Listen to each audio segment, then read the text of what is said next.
Sir రాజ్యసభలో 100 మందికి రూప్ కట్టి ఫైట్ చేయించారు. చేశాను. సో అది ఎలా సార్ అది జరిగింది? 100 మెంబర్స్ కి రూప్ అంటే చాలా పెద్ద ఫైట్. అది మైండ్ అంతే. ఇప్పుడు మాస్టర్స్ చెప్తారు, డైరెక్టర్ గారు చెప్తారు, మాస్టర్స్ ఇలా నాకు కావాలి కథలో ఇది అని. దానికి మాస్టర్స్ డిజైన్ చేస్తారు, ఇలా చెయ్యాలి ఇలా చెందాలని. దానికి మేము మాస్టర్ వెనకాల చేయగలగాలి. ఇప్పుడు నేను చేసాను కనుక ఆ షాట్ మొన్న చేసాం. అది అదే నేను చేయనంటే బాంబే నుంచో చెన్నై నుంచో రప్పి చేపించుకోవాలి. కానీ అంత సీన్ లేదు, ఎక్కడి నుంచో పిలిపించి చేపించుకునేది అంత లేదు.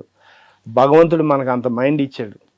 ఎనీ షాట్ ఎనీ టెక్నికల్ ఇప్పుడు వరకు చేసుకొని వచ్చాం. రామలక్ష్మణ్ మాస్టర్ దగ్గర ఆ వర్క్ చేయలేదు, ఈ వర్క్ చేయలేదు, ఇది రాలేదు, ఎక్కడి నుంచి తెప్పించాం, ఎక్కడి నుంచి రప్పించాం అని ఎప్పుడు లేదు. భగవంతుడి దయ వల్ల మనకు అంత బ్రెయిన్ ఇచ్చాడు. మా కాంబినేషన్లోని ఆ వర్క్ అలా నడుస్తుంది అంతే. ఎవ్వరికి ఏం కాకుండా 100 మందికి రూపు కట్టి చేసాం. ఒక్కరికి చిన్న గీత పడకుండా ఆ దేవుడిని దండం పెట్టుకొని చేసాం. ఎవ్వరికి ఏం కాలేదు. హ్యాపీ. చూశారు కదా మీరు ట్రైలర్లో షార్ట్. చూసాను సార్. ఆ ఒక్కటనే కాదు, అలాగే ఎన్నో షాట్లు.